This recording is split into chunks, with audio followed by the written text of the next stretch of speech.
नमस्कार दोस्तों, consumer awakening mission में आपका स्वागत है। फ्रेंड्स, आज हम चर्चा करेंगे एक मेडिकल इशू पर।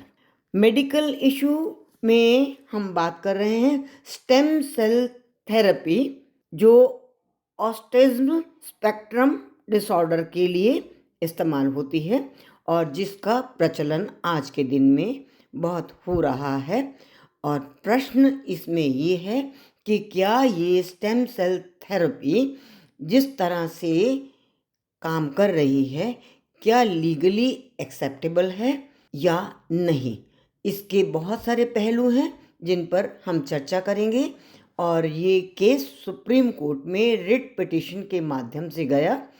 यश charitable trust and others versus Union of India and others, जिसका ऑर्डर हुआ है 30 जनवरी 2026 को। तो फ्रेंड्स, ज़रा ध्यान से देखेंगे हम इसको कि इसमें पिटिशनर कौन कौन है और उनकी मंशा क्या है।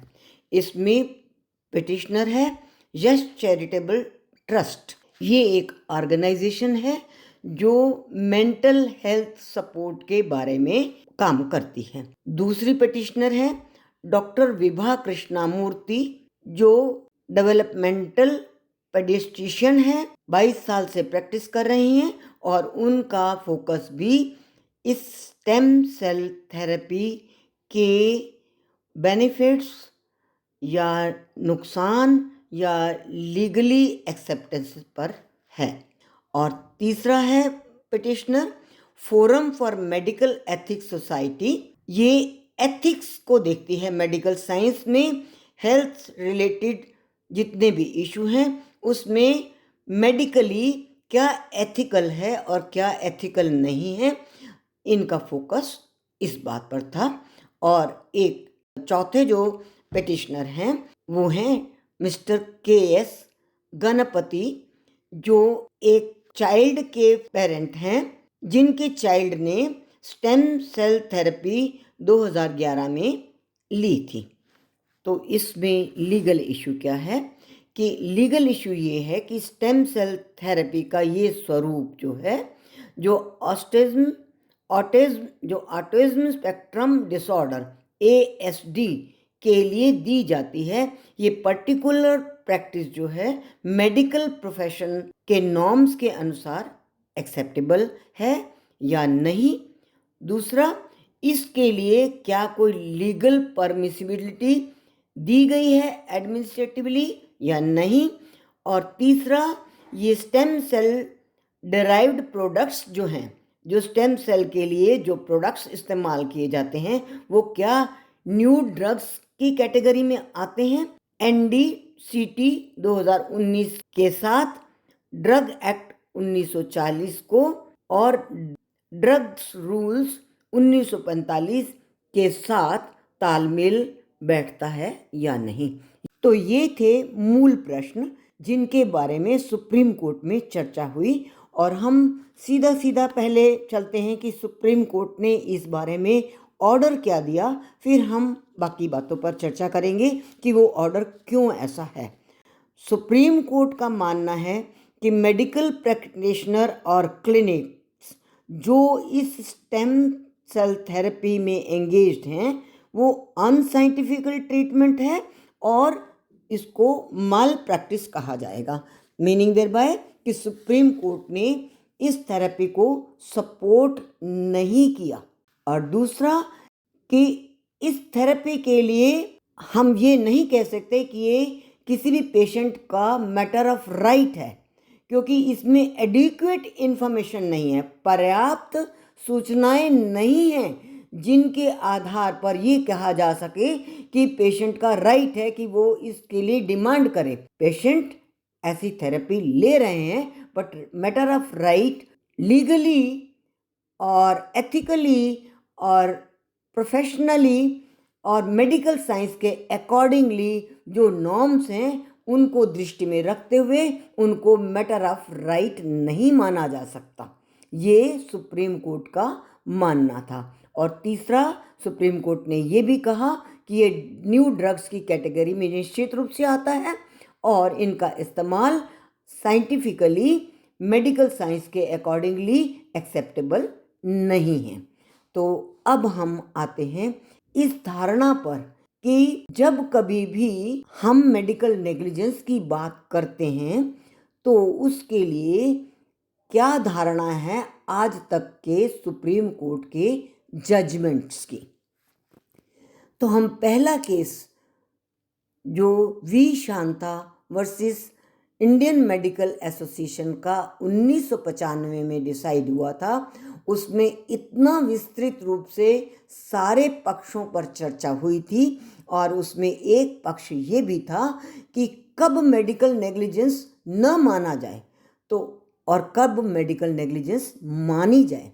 तो मेडिकल नेग्लिजेंस कब नहीं मानी जा सकती हम उस पर चर्चा करेंगे कि मेडिकल साइंस में जो एक्सेप्टेबल नॉर्म्स हैं, यदि उन एक्सेप्टेबल नॉर्म्स में 5 तरीके हैं किसी भी ट्रीटमेंट को देने के और उन 5 तरीकों में से यदि डॉक्टर एक तरीके को अपनाता है और वो तरीका कारगर नहीं होता, वो पेशेंट को पूरी तरह से स्वस्थ नहीं कर पाता, तो भी डॉक्टर नेग्लिजेंट नहीं होगा।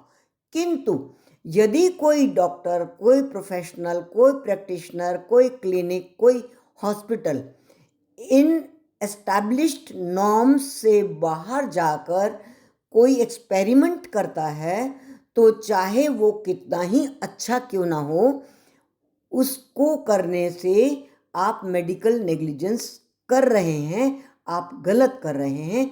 ये आज तक का सुप्रीम कोर्ट का वर्शन है और उनका होल्डिंग है।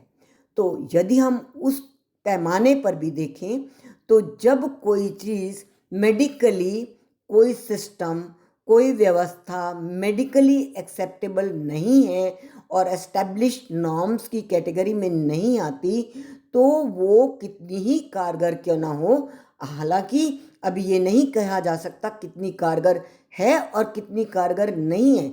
यदि कारगर हो भी तो भी लीगल प्रोटेक्शन उस पेशेंट को नहीं मिलेगी, क्योंकि यदि पेशेंट किसी वजह से, किसी कारण से कोई नुकसान हो जाता उसका, तो उसके लिए मेडिकल नेग्लिजेंस का केस वो नहीं डाल सकेगा, क्योंकि उसने खुद चूज किया है और ये मेडिकली एक्सेप्टेड नॉर्म्स की कैटेगरी में नहीं आता है। ये सबसे पहली बात है कि उसको लीगल प्रोटेक्शन नहीं है, ना लीगल प्रोटेक्शन है और ना ही वो प्रॉपर एडिक्वेट इंफॉर्मेशन अभी अवेलेबल है।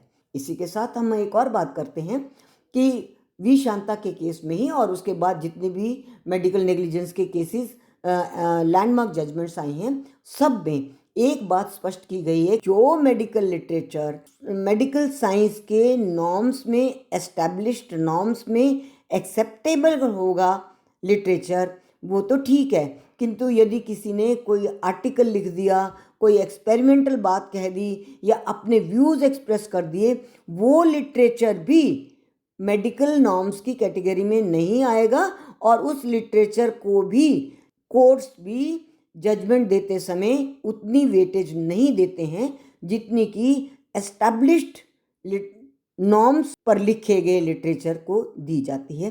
तो ये भी एक बात स्पष्ट है। तो स्टेम सेल थेरेपी जो अभी एडिक्वेट इन्फॉर्मेशन जिसके बारे में अभी नहीं है और सुप्रीम कोर्ट ने माना है कि उन पेशेंट्स को लीगल प्रोटेक्शन नहीं मिलेगी। अब हम आते हैं इस बात पर कि ये थेरेपी एक्चुअली फोकस किन चीज़ों पे करती है। ये थेरेपी एक्चुअली प्रमोशनल मानी गई है कि ये प्रमोशन करने की मंशा से ज़्यादा की जा रही है और इनके लिए अभी उतना पर्याप्त अनुभव भी नहीं है और पर्याप्त सूचनाएं भी नहीं है, इसलिए भी इसको सुप्रीम कोर्ट ने सपोर्ट नहीं किया। लीगल परमिसिबिलिटी भी नहीं है, इस पर भी फोकस किया सुप्रीम कोर्ट ने। और तीसरी बात, पेशेंट्स को मालूम ही नहीं है कि इसके लीगल और साइंटिफिक मायने क्या होंगे और लीगल और साइंटिफिक व्यवधान क्या होंगे, बाधाएं क्या आएंगी और प्रॉब्लम्स क्या हो सकती हैं, ये इस बारे में भी पेशेंट्स को उतनी जानकारी नहीं है। और चौथी बात कि स्टेम सेल थेरेपी में सेफ्टी नेट नहीं है, सेफ्टी के बारे में बहुत अधिक व्यवस्था भी नहीं है। इन सारी बातों को देखते हुए सुप्रीम कोर्ट ने इसको माल प्रैक्टिस माना है, इसको अनएथिकल माना है और इसको लीगल सैंक्टिटी नहीं दी है। तो फ्रेंड्स, ये एक बहुत ही महत्वपूर्ण निर्णय है और मेडिकल साइंस में स्टेम सेल थेरेपी जो अब बहुत प्रचलित होती चली जा रही है, इसके पेशेंट्स को ये जानकारी होना बहुत ज़रूरी है। और भविष्य में भी यदि कोई इस थेरेपी की तरफ झुकाव दिखाता है तो उनको ये बातें जान लेनी बहुत ज़रूरी हैं जो सुप्रीम कोर्ट के इस ऑर्डर में स्पष्ट की गई हैं। तो thank you very much friends, आज के लिए इतना ही। हम फिर मिलेंगे इसी तरह के किसी नए विषय के साथ। तब तक हमें आज्ञा दीजिए। यदि आपने हमारे चैनल को सब्सक्राइब नहीं किया तो सब्सक्राइब कर लीजिए ताकि हमारे फ्यूचर अपलोड्स आपको रेगुलरली मिलते रहें और हमारा आपका संवाद बना रहे। Thank you very much.